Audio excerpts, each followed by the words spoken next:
hommes vivront d'amour. Il n'y aura plus de misère. Bonjour. Et commenceront les bougies. Bienvenue à J'ai une idée. Mais nous serons morts, mon frère. En chanson, on joue dangereusement. Encore aujourd'hui, on commence ça avec Quand les hommes vivront d'amour de Raymond Lévesque, qui, selon plusieurs listes qui apparaissent là, durant la période de notre fête nationale au Québec, la Saint-Jean comme étant la plus grande chanson québécoise de tous les temps. Et c'est ce qui a occupé mon esprit en fin de semaine, je dois vous dire, parce que quand j'ai vu la liste, en fait, il y a deux choses qui sont arrivées. C'est que Antoine Bertrand qui a fait un discours mémorable lors de la fête nationale, je pense que c'était à Montréal. C'était très créatif. Il a pris des bouts de chansons pour en faire un discours complet, des bouts de chansons classiques québécoises, francophones, et pour en faire un texte très émouvant, livré avec toute la splendeur qu'on lui connaît. Alors, c'est là qu'on a commencé à réfléchir à nos chansons francophones. Ensuite, j'ai vu passer un post de Stéphane Laporte qui demandait aux gens qui le suivaient, là, il leur offrait une liste de 20 chansons en disant, parmi ces 20 chansons-là, quelles sont les 5 plus grandes chansons québécoises selon vous? Puis là, j'ai regardé la liste et je me suis tannée, comme on dit en bon québécois. Il y a quelque chose qui m'a interpellée. Puis dans ce temps-là, je pars à mon clavier et je fais quelques recherches et finalement, ça a occupé une bonne partie de mon week-end, pas nécessairement activement, mais parce que j'ai écouté énormément de chansons, ça m'a fait revivre énormément de souvenirs. Je suis allée puiser dans mon répertoire francophone québécois que j'aime. Et vraiment, j'ai fait un beau voyage par cette réflexion-là. Et c'est de ça dont on va parler aujourd'hui. Quels sont, selon moi, selon vous, selon Stéphane Laporte, selon Antoine Bertrand, les plus grandes chansons québécoises de tous les temps? Alors, on parle de ça aujourd'hui à J'ai une idée. Bienvenue, mon nom est Jeannie Duquette, je suis stratège de haut niveau. Je suis ancienne PDG dans l'industrie musicale, donc mon jupon va dépasser cette semaine. J'ai participé à beaucoup de spectacles de la Saint-Jean, parmi mes plus beaux souvenirs de mes années en production musicale. Donc, ancienne PDG dans l'industrie musicale, conseillère en notoriété, spécialiste des récits invisibles du succès. Je vous emmène dans les coulisses de la stratégie, du pouvoir et de l'influence. J'ai une idée, c'est un podcast francophone, d'opinion, et vous allez le voir aujourd'hui, sans entrevue ni détour. Une voix seule, mais jamais isolée. On y explore des trajectoires publiques, des modèles d'affaires, des mouvements culturels, des figures connues et leurs angles morts. Alors aujourd'hui, on commente pas nécessairement l'actualité, on la décortique plutôt, comme j'aime le dire. On va aller voir ces fameuses listes des plus grandes chansons québécoises et je vais vous donner mon opinion. Puis de vous demander la vôtre aussi, parce que je me demande si je suis toute seule à avoir cette impression-là. Si vous me suivez sur les réseaux sociaux, j'ai fait un post sur le sujet, mais c'était très de surface, sachant très bien que c'est quelque chose qui m'intéresse au plus haut point et que je risque de creuser un peu plus, même au-delà de notre conversation aujourd'hui. Alors, cette fameuse liste des 20 chansons qui sont nommées Year in, Year out, donc chaque année ici au Québec, je vous en nomme quelques-unes. Donc, Quand les hommes vivront d'amour de Raymond Lévesque, vous avez entendu, L'hymne au printemps de Félix Leclerc, Jean de mon pays de Gilles Vigneault, Frédéric de Claude Léveillé, Le Petit Roi de Jean-Pierre Ferland, J'ai souvenir encore de Claude Dubois, La complainte du phoque en Alaska, de Beau Dommage, Aimons-nous de Yvon Deschamps, L'escalier de Paul Piché, Le plus beau voyage de Claude Gauthier. Bon, Qu'est-ce que vous voyez tout de suite en partant là? Évidemment, c'est juste des gars. Et dans toute cette liste-là, il y a seulement 3 chansons interprétées par des femmes. Et qui dirait même plus, je vous dirais que ce fameux top 10-là, c'est un top 10, ce que j'appelle des tunes de gars. Puis tout comme, si vous allez voir, puis là, je veux pas rentrer là-dedans, là, on en fera un autre épisode, mais je pense que c'est la même chose pour les films. Tu sais, ce qu'on reconnaît comme les films québécois, là, les grands films québécois, bon, c'est tous des films là, à préoccupation masculine, là, tu sais, L'Ange des Ténèbres, Un père et son fils, Léolo, Un père et son fils, tu sais, nommez-les, là, c'est tout un père et son fils, là. Alors, puis tu sais, je pense que ces préoccupations masculines-là vont toucher plus des gens qui ressemblent à la personne qui chante puis qui a composé la chanson, puis qui va... Donc, c'est parce que ce que j'ai réfléchi, là, je vous le dis, c'est que chaque année, ceux qui décidaient, là, depuis le début des temps, là, ça a changé juste depuis quelques années seulement, hein, mais depuis le début des temps, c'est que ceux qui décidaient qu'est-ce qui joue à radio, c'était tous des hommes d'un certain âge, avec un certain modèle, assez unis, là. Il n'y avait pas de femmes, là. Donc, qu'est-ce qui rentre à radio? Qu'est-ce qui va faire les palmarès? Qu'est-ce qui va atteindre le sommet puis qui va être très entendu par le public québécois? Deuxième chose, qui décide des nominations de fin d'année? Bien, souvent, c'est des jurys, des comités qui sont généralement tous masculins, qui, eux, vont décider qu'est-ce qui est bon. Qui sont les critiques musicaux à cette époque-là, partout, à la télé, à la radio, dans les journaux écrits? À l'exception peut-être de Louise Cousineau, puis peut-être Nathalie Petrovski, qui était moins en musique. De toute façon, Louise Cousineau, c'était la télé, puis Nathalie Petrovski, c'était plus les spectacles. Mais, puis tu sais, on sait qu'elle a famously vraiment descendu Céline, là. Fait que, tout ça pour dire que c'était Alain de Repentigny, Brunet, Claude Rajotte qui décidaient qu'est-ce qui était bon. Donc, qu'est-ce qui faisait les palmarès de fin d'année, tu sais, genre les plus grands albums de cette année? Qu'est-ce qui faisait les albums nominés? Puis, tu sais, jusqu'à MeToo, là, jusqu'à 2017, là, il y avait c'est très, très, très parlant, ça. Il y avait un petit comité à la disque. Puis, tu sais, mon jupon dépasse, là, je me suis déjà prononcée contre ces systèmes-là à la disque qui empêchaient les artistes que le vrai monde aimait d'être nominés, plutôt que seulement une certaine élite. Donc, tout ça pour dire que c'était un jury qui décidait qui méritait d'être nominé dans la catégorie auteur, compositeur, interprète, OK? Puis non seulement, jusqu'à 2017, cette catégorie-là était toujours gagnée par des gars, mais sauf Francine Raymond une fois, mais ça a été juste... c'est ça, il y a pratiquement jamais de femmes là, qui ont été nominées. OK? Dans cette catégorie-là. Les femmes, c'était bon pour le peuple, là, mais c'était pas du grand art, tu sais. Puis, je veux pas critiquer parce que si ça avait été juste des femmes, là, c'est que la musique, s'il y a quelque chose de plus émotif que ça, là, je peux pas le nommer. L'appréciation de la musique, c'est très émotif. Oui, il peut y avoir certains critères plus cartésiens, là, tu sais, au niveau de la production, puis certaines choses qui sont inventives, puis que, oui, certaines personnes qui sont plus férues de tous les procédés nécessaires pour en venir à un enregistrement de haut niveau, ce qui a énormément évolué de toute façon dans les dernières années. Mais cette appréciation technique, là, mettons, ben c'est pas ça qui primait quand on décide c'est quoi les grands albums et les grandes chansons. C'est est-ce que ça me fait sentir quelque chose? Est-ce que je ressens des choses quand j'écoute cette chanson-là? Puis, vous viendrez pas me dire qu'un homme de 40 ans va avoir les mêmes sensibilités qu'une fille de 22.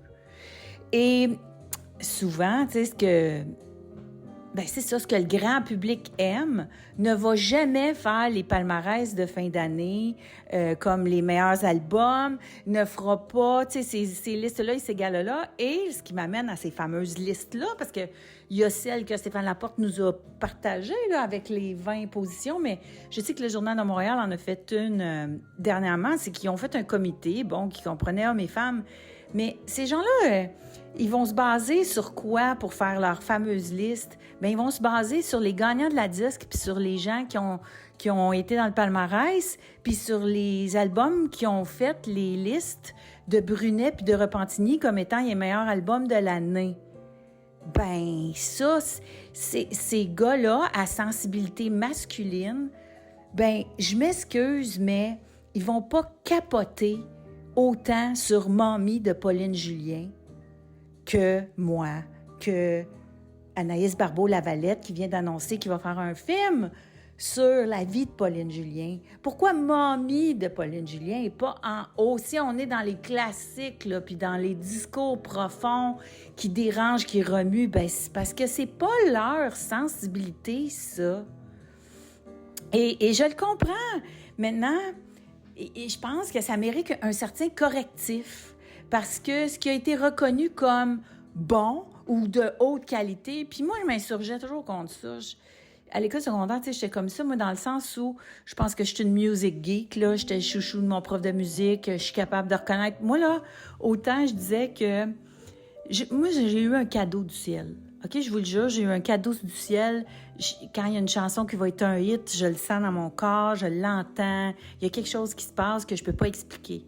Mais la même affaire se passe quand j'entends une fausse note, mettons. Ça me fait mal dans mon corps.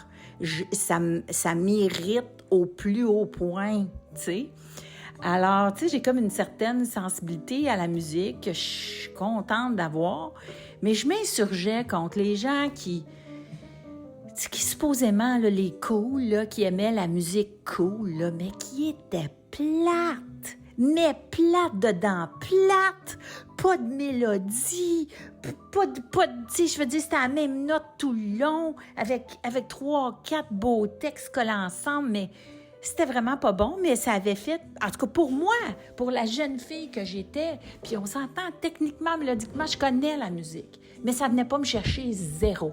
Je trouvais ça plate, et pour moi, ça aurait pas fait ma liste du meilleur album de fin d'année, mais bon, ça avait atteint quelques... Tu sais, je le dis souvent ici, je l'adore, là. Le phénomène Kevin Parent, là, hormis toute l'histoire MeToo, là, le phénomène Kevin Parent, ça a été énorme, ça allait chercher tout le monde, mais c'était de la musique profondément de gars, là, quand on y pense, là. Alors, tu sais, c'est souvent ça qui va aller les toucher, mais de toute façon, Kevin Parent ne fait pas pantoute ces listes-là, là. Mais c'est ça. Fait que j'ai une façon différente de regarder la légitimité d'une œuvre parce que pour moi, je pense qu'il y a un paquet d'œuvres qu'on a oubliées dans ces palmarès-là. Je pense qu'il y a un paquet d'œuvres qui ont été occultées parce que la sensibilité des personnes qui jugeaient de leur légitimité n'était pas la même que celle des femmes qui achetaient souvent ces albums-là, qui se ramassaient dans la catégorie... Moi, j'irais voir dans la catégorie les plus vendus. Hein? Puis souvent, mais tu ne pouvais pas te rendre à la catégorie des plus vendus parce que tu ne te faisais pas jouer à radio, parce que tu touchais pas à des sensibilités. Puis souvent, il y avait aussi le fait que la musique plus féminine ou à sensibilité féminine, c'est quoi que les grands critiques disaient? C'était quétaine. Pourquoi c'était quétaine? Pourquoi est-ce que les femmes considèrent comme de la musique qui résonne avec elles, c'est quétaine? C'est ça que je comprends pas. Puis je le comprenais pas à l'époque, puis je le comprends pas maintenant. Les grandes chansons féminines sont autant des grandes chansons féminines. Pourquoi, je vais poser des questions, pourquoi dans Starmania, quand on parle de Starmania, là, on va toujours parler du blues du show business? J'aurais voulu être un artiste. Pourquoi qu'on parle pas de les uns et les autres? Pourquoi qu'on parle pas de Le Monde des Stones comme étant la plus grande chanson de le blues du businessman, pardon. Pourquoi qu'on parle pas de Fabienne Thibault? Puis selon moi, honnêtement, mon showstopper de Starmania, c'est Monopolis. c'est Monopolis chanté par Martine St-Clair. Puis, pour moi, ça, c'est une tuerie, comme dirait mon ami Fabrice dans le temps, français, qui partageait mon amour de la mélodie. Là. On s'entendait. Là. Souvent, il y a de la musique francophone. Bon, les gens qui sont très lyrico-centriques, là, comme on dit, ils vont s'attacher beaucoup au texte, mais des fois, quand la mélodie n'est pas là, ça ne vient pas me chercher. Mais bref. Tout ça pour dire que, c'est une des questions que je me pose. C'est pourquoi, quand vient le temps, bon, est-ce que Starmania fait le fameux top 20? Même pas, ici, dans le top 20 de Stéphane Laporte. Mais la première chanson chantée pour une femme dans ce top 20-là, c'est L'amour existe encore de Céline Dion. Effectivement, c'est une tuerie. C'est une chanson à sensibilité universelle. On est dans des émotions. Puis je me rappelle à l'époque, L'amour existe encore est sorti à l'époque de la bande des 6. Puis même la bande des 6 avait dû s'avouer vaincue devant L'amour existe encore. Tellement, c'est une grande chanson. Mais ce que je constate, là, c'est qu'en musique, là, l'adage est aussi vrai. Les femmes, il faut qu'ils travaillent 2, 3, 4 fois plus fort pour être reconnues à la même se rendre à la même place. Et l'amour existe encore. À quel point il faut que ce soit bon pour que ce soit reconnu. Ensuite, l'autre chanson qui vient d'une femme qui a un répertoire absolument époustouflant, que je me suis farcie en fin de semaine, puis c'était tellement bon. Mais c'est ça, c'est des tunes de filles. C'est Nicole Martin avec « Il était une fois des gens heureux », qui est aussi la chanson du film Les Ploufs, qui est un grand succès universel. Puis c'est pas vrai, il y a juste 2 filles dans le top 20. Il y en a juste 2. Alors, il y a juste Nicole Martin avec « Il était une fois les gens heureux », puis Céline. Et au numéro 21, on a un peu plus haut, un peu plus loin, qui est, là, la version Jean-Pierre, Céline Ginette. Mais donc, c'est une chanson de Jean-Pierre Ferland, mais qui a été interprétée par des femmes, donc qui est choisie par les gens. Là, l'autre question que je me pose en regardant ça, juste pour vous montrer que les sensibilités sont différentes, puis je suis d'accord que toutes ces chansons-là, c'est des grandes, grandes, grandes chansons, mais je pense que si on avait eu un comité de filles qui se base pas sur les palmarès de fin d'année, tout ça, mais sur nos souvenirs, peut-être qu'il y a d'autres chansons qui se seraient glissées là-dedans, puis qui mériteraient l'attention. Parce que je regarde, exemple, numéro 16, « Rêver mieux » de Daniel Bélanger. Bon, tout le monde, OK, Daniel Bélanger, oui, on s'entend, c'est une grande œuvre, tout ça. Mais si tu me demandes, moi, c'est quoi mes chansons préférées de Daniel Bélanger, c'est pas en tout « Rêver mieux ». C'est pas un gars qui s'en va tout seul puis qui cherche, là. C'est pas quelque chose qui vient me chercher. Moi, c'est Opium qui vient me chercher. Une chanson d'amour. Tu sais, qui semble une chanson d'amour. Bon, c'est plein d'autres affaires aussi, là, un peu comme Amalgame, là, des Respect, là, c'est dans aucune liste de gars, ça. Mais je vais vous dire que dans des listes de filles, c'est quelque chose. Puis Amalgame, ça peut être interprété à toutes les sauces, effectivement, un peu comme Opium, ça peut être une chanson, une ode à une substance. Mais il y a un double sens, ça peut être aussi une ode à autre chose. Mais donc, si tu me demandes qu'est-ce que j'aime le plus de Daniel Bélanger, moi, c'est plus Opium, mais aussi c'est dit tout sans rien dire. Ça vient me chercher, là. C'est une sensibilité, mais rêver mieux, mais, tu sais, c'est comme, OK, bonne toune de gars, tu sais. Après ça, Frédéric, tu sais, si on regarde, là, quand les hommes vont d'amour, il me semble que c'est une toune de guerre, ça. Tu sais, un homme, là, il est parti à la guerre, vont-ils revenir, tout ça. L'hymne au printemps, avec l'éclairage de mon pays, tu sais, très patriotique, tu sais, universel. Frédéric, sensibilité masculine, tu sais, des histoires de père, fils, frère, tout ça. Qu'on plaigne du phoque en Alaska. Non, là, on vient, peut-être que... Mais c'est un gars qui est parti, qui s'ennuie, tu sais, puis tout ça. Alors, l'escalier, le plus beau voyage, ordinaire. Ordinaire, c'est Préoccupation du chanteur. Tu m'aimes-tu de Richard Desjardins, que tout le monde revire du tour. Mais c'est l'amour de gars. Hein? C'est de l'amour de gars. C'est le fun à entendre. Quand on l'a entendu, on a assez d'ouverture pour l'entendre, mais ça fait du bien. C'est un peu comme T'es belle de Ferland. Moi, j'aime plus T'es belle de Ferland que Tu m'aimes-tu. Ça vient plus me chercher. Mais voyez comment c'est relié à nos émotions.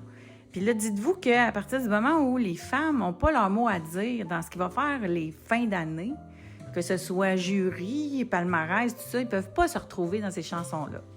Alors, checkez-moi bien ce que je me suis... Là, ce que j'ai joué avec moi-même en fin de semaine, c'est-à-dire que je me suis fait un petit jeu. Je me suis dit, OK, si moi j'allais chercher dans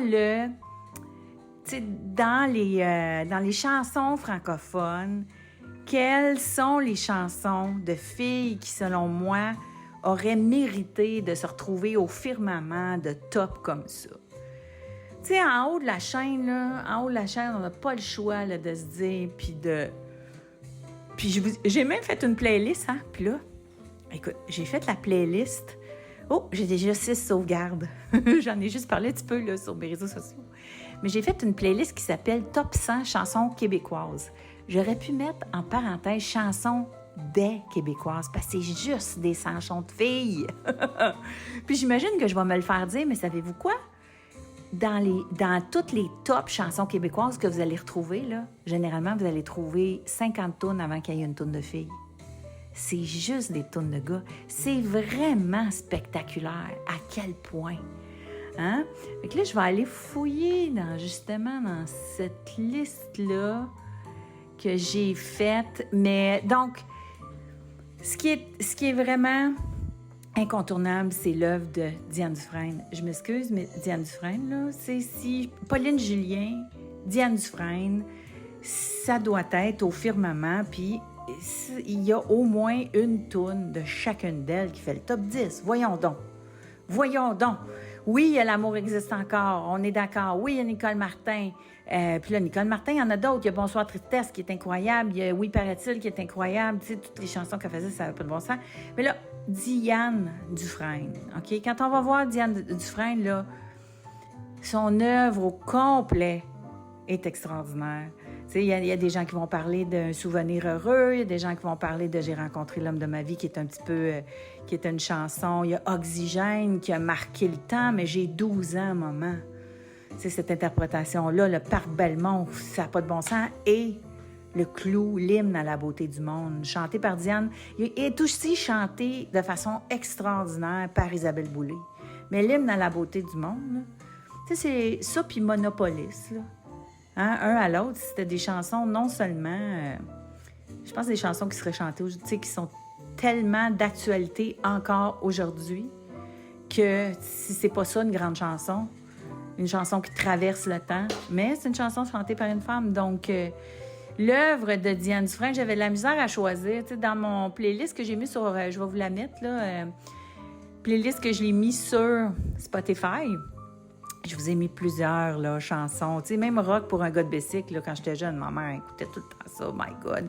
Puis sa chanson dans Starmania, le Rêve de Stella Spotlight.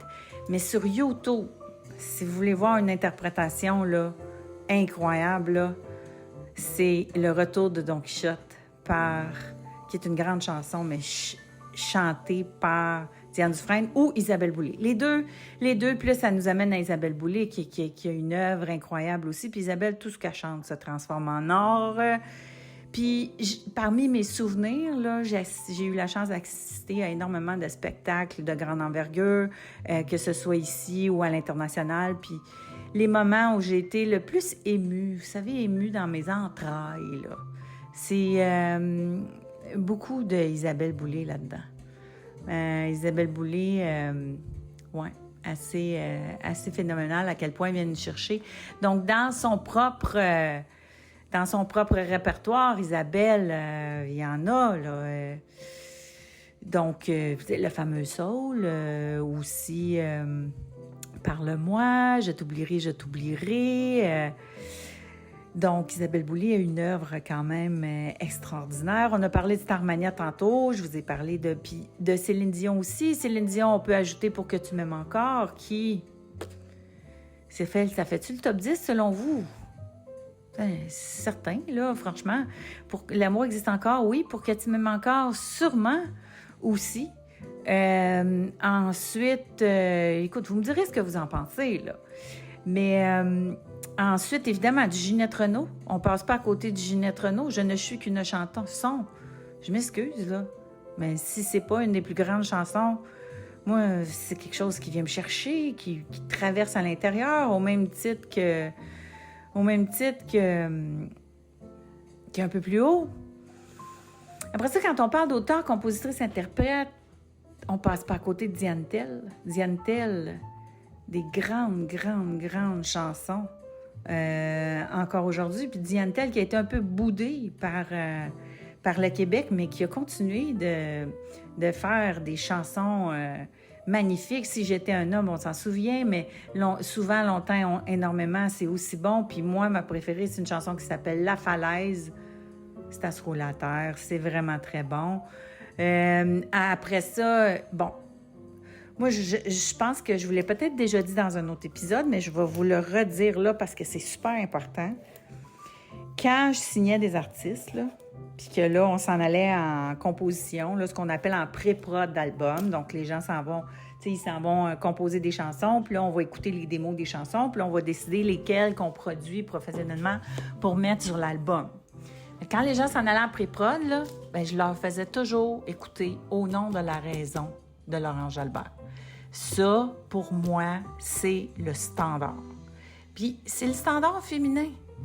Puis, j'ai pas peur de le dire, mais c'est un standard si tu veux. Puis, savez-vous pourquoi? Pour moi, c'est probablement que c'était mon numéro 1. Si j'ai fait ça pendant des années, c'est probablement parce que c'est le numéro 1 des chansons. C'est parce que non seulement c'est une grande chanson, Au nom de la raison, non seulement c'est une grande auteure-compositrice, Laurent Jalbert, non seulement c'est une interprète à se rouler à terre.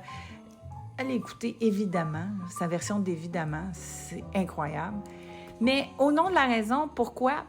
Parce que pendant que cette chanson-là trônait au sommet des palmarès, j'avais des amis dans les bureaux d'avocats, j'avais des amis barmaids dans des bars de rockers, j'avais des amis secrétaires dans des shops, j'ai des amis infirmières, j'ai des amis mamans à la maison, j'ai des amis PDG, et toutes ces filles-là me disaient que leur chanson préférée, c'était Au nom de la raison. Puis je disais pourquoi? Puis ils me disaient, mais c'est parce que ce tune-là, c'est moi. Et ça, là, c'est l'ADN d'une grande chanson. L'ADN d'une grande chanson, là, c'est d'aller dans l'intime pour toucher l'universel. Au nom de la raison, c'est une préoccupation tellement féminine. C'est certain que Claude Rajot n'a pas saisi l'ampleur de la justesse des émotions puis des préoccupations partagées dans cette chanson-là. Même chose pour les autres. Mais il n'y a pas une fille qui se reconnaît pas dans l'abnégation au féminin. Une femme qui renie ses réels désirs pour, au nom de la raison, faire ce qu'elle a à faire. Qui s'oublie derrière tout le monde, derrière qui elle est. S'il n'y a pas plus grande illustration de cette impossibilité de réconcilier ces palmarès de fin d'année-là avec ce qui vient vraiment nous chercher universellement, parce que nos chansons préférées, notre palmarès doit aussi être considéré lorsqu'on décide des plus grandes chansons de l'histoire québécoise, ben notre sensibilité doit être considérée. Et si notre sensibilité doit être considérée, on ne peut pas passer à côté de Marjo. On ne peut pas passer à côté de Celle qui va, l'album entier qui a été un album d'une génération, ma génération X, c'était notre album, notre ADN, notre girl power. Ça, puis dis-moi, puis bye bye mon cowboy de Mitsou, mais de façon un petit peu tout aussi importante, là, parce qu'avec l'image, Mitsou est venu ajouter plein d'affaires, mais Marjo, je veux dire, le nombre de chansons de Marjo qui mériteraient de faire le top, c'est incroyable. Là. On a S'il fallait, on a Doux, on a Celle qui va, on a Provocante, on a Illégale, on a Impoésie, on a Chat sauvage. Puis c'est toute elle qui les a composées. Allô? Elle ne fait pas nulle part, dans aucun top 50 que j'ai vu. Fait que, on s'entend là. Je le comprends, je le juge pas. Puis, à quelque part, tu sais, oui, moi, si c'est moi qui avais fait ça, là, non, j'aurais pas compris pourquoi les gens capotent tant que ça sur l'escalier. Tu sais? C'est pas moi, ça. Tu sais, puis mes blouses passent plus dans la porte, c'est bon. Mais tu sais, il y en a d'autres que j'aime plus. J'aime plus du Lara Fabian. Qu'est-ce que tu veux que je te dise? Moi, je préfère Lara Fabian qui me dit « J'y crois encore ». Ou Lara Fabian qui crie « Je t'aime » de façon universelle, qui traverse non seulement les frontières, mais la barrière du langage. Puis si vous voulez une histoire de rédemption, pas de rédemption, de reconquête au féminin, là, tout ce qui se passe en ligne là, avec Lara Fabian, là, elle doit tellement triper, là.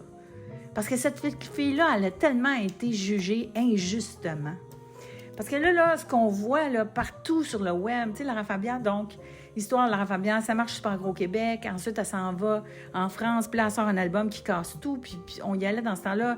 Je veux dire, Lara, c'était big, là, ça n'avait pas de bon sens. Donc, tu sais, Je t'aime, tous ces gros succès-là qu'elle a fait, là, tout. Là, il faudrait que je les nomme, là. Il y en a beaucoup, mais ces albums-là, donc, puis moi, mes préférés, c'est Ça, je te pleure, Si tu m'aimes, Pas sans toi, du premier album, bref, des chansons incroyables que j'ai jouées en boucle, en boucle, en boucle, en boucle. Mais Lara Fabian, à un moment donné, c'est comme si le public français s'est viré contre elle. Les boys, parce que les boys la trouvaient trop. Les boys riaient d'elle, trouvaient qu'elle était assez poumonnait trop, était trop dans ses émotions, était trop ci, était trop ça. Et ça a fait son chemin, hein, puis ça lui a fait mal, puis elle est revenue au Québec. Puis non seulement, là, le vent a complètement tourné depuis La Voix, depuis Star Academy, depuis aussi cette consécration internationale qu'elle vit, parce que partout dans le monde, il y a des gens qui écoutent ses interprétations en français. Son interprétation de « Je suis malade », là, elle est portée au nu par tous les plus grands professeurs de chant de la planète. De la planète. On les voit s'extasier devant l'interprétation de Lara en français de « Je suis malade ». Ensuite, ils font la même chose avec Adagio. Et les gens ne réalisent pas à quel point c'est une artiste de grand talent, mais d'impact. Puis, bref, elle a tellement travaillé fort, justement, pour se rendre là. Hey, je veux dire, c'est pas Bob Dylan qui a ce niveau vocal-là, hein? Puis, tu sais, je nomme pas des Québécois parce que ça me tente pas, là, mais je pourrais en nommer quelques-uns, hein? Que c'est des interprétations féminines de leurs grandes chansons qui marchent, pas pour rien. C'est parce qu'au niveau vocal, ça a fait le party plus que ça a pris des cours de chant, tandis que les filles, il faut qu'ils soient impeccables. Puis pas juste impeccables dans la voix, il faut qu'ils soient impeccables dans le look. Faut rien qui dépasse. Puis c'est ça aussi, c'est une autre exigence. Donc, c'est ça, il faut faire les affaires 3 fois plus pour être reconnu quand, comment. En tout cas, pas dans ces dernières listes-là. Puis là, je ne les ai même pas nommés. D'autres monuments. Francine Raymond, premièrement, qui nous a fait « Moi, pour l'amour qu'il nous reste », là. C'est incroyable. Cette chanson-là, elle est bonne, elle est bonne, elle est bonne. Je l'écouterai encore en boucle. Donc, Francine Raymond, là, toute l'œuvre, vous voyez, là, vous êtes Janie, plus je vous en nomme, vous êtes là. Mon Dieu, comment ça qu'elle n'est pas dans le top? Ben c'est ça. Ben t'as peu, j'ai pas fini. Linda Lemay. Linda Lemay, qui est au sommet en France depuis 25 ans, qui a une œuvre incroyable qu'ici, la radio ne comprenait pas. Les portes étaient plus ou moins ouvertes, mais elle s'en fout. Quand tu fais des millions par année en Europe, qui, eux, l'ont laissé passer. Mais tu sais, des grandes chansons. Le plus fort, c'est mon père, là. Moi, je m'excuse, là. Mais pour moi, le plus fort, c'est mon père, là. Ça torche Frédéric. Je m'excuse, mais moi, c'est ça qui vient me chercher, c'est cette sensibilité-là. Puis c'est ce qu'elle raconte dans Le plus fort, c'est mon père. C'est comment tu fais pour choisir un homme qui va rester là, qui va être avec toi, qui va t'aimer, qui va aimer ses enfants, qui va être digne de ce nom, qui va être intègre. Tu sais, une apologie d'un homme extraordinaire, on en a-tu besoin de ça? Oui. Puis là, pourquoi c'est Bob Épine qui fait les tops? Pourquoi c'est ça plutôt que Animal de France d'Amour? Le nombre de hits que France d'Amour elle a fait. Avez-vous idée à quel point c'est une musicienne extraordinaire, France d'Amour? C'est une musicienne, là. C'est une virtuose, musicalement, cette fille-là. À la fois pour jouer les instruments, diriger, l'oreille, la composition. C'est une virtuose, cette fille-là. Oui, elle a fait des chansons accessibles, mais ça n'empêche pas qu'elle est capable de faire des choses extraordinaires. Tu sais, comme musicienne, là, incroyable. Puis moi, ben, tu sais, il y a plusieurs chansons moi, Solitaire de Florence D'Amour, ça me fait de quoi? Ça me fait encore de quoi? Mon frère, qu'elle a fait avec Linda Lemay, justement, qui est un classique. des premières chansons qui a parlé de l'inceste de cette façon-là, qui a changé des vies, qui a touché du monde, qui ont eu de l'impact, tu sais. C'est comme, allô? C'est pas une grande chanson, ça? Ah, ça me fait du bien de vous en parler.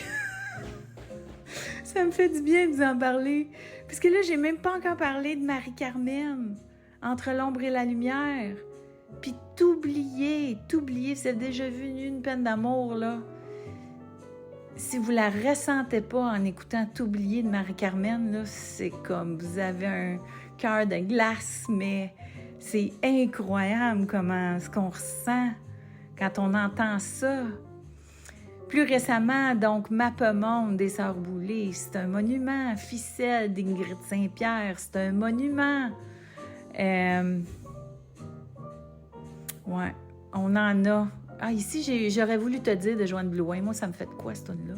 Ça a tellement vendu. Venez me dire que ça rejoignait pas le monde. C'est Zéro de Julie Mars. Qui peut pas la chanter par cœur de ma génération? Hein? Repartir à zéro de Joe Bocan. C'est une grande chanson, très, très grande chanson. Fait que, tu sais, Un gars comme toi, de René Claude. Si vous voulez entendre une chanson féministe avant tout le reste, ou une chanson qui te dérangeait, une femme qui reprenait son pouvoir, René Claude avait sorti une chanson qui s'appelle « Ce soir, je fais l'amour avec toi ». Hey, ça devait friser. Quoique c'était peut-être dans le temps de l'amour libre. C'était un peu avant que Un amour qui ne veut pas mourir de René Martel. Grande, grande chanson. Bon, on s'en va chez Marie-Mé. Marie-Mé, Encore une nuit, comme avant. Au niveau émotion, là, c'est émotion universelle, c'est assez puissant. J'en oublie-tu? J'ai mis des petits bouts de toi de Roxane Bruno, puis j'ai écouté, il y avait un concert là, de la francophonie à TVA dimanche soir. Roxane, elle chante, Roxane. Tu sais, Roxane, elle compose, mais Roxane, elle chante aussi. On le sent quand elle chante, Roxane. Elle nous fait ressentir des choses qui peut-être ne résonnent pas chez la gente masculine. Mais c'est correct. Moi, ce que je dis, c'est on peut-tu tout le monde ensemble choisir et faire des compromis. Oui, il y en aura des universels, mais il y en aura aussi des particulières qui nous font vivre des choses.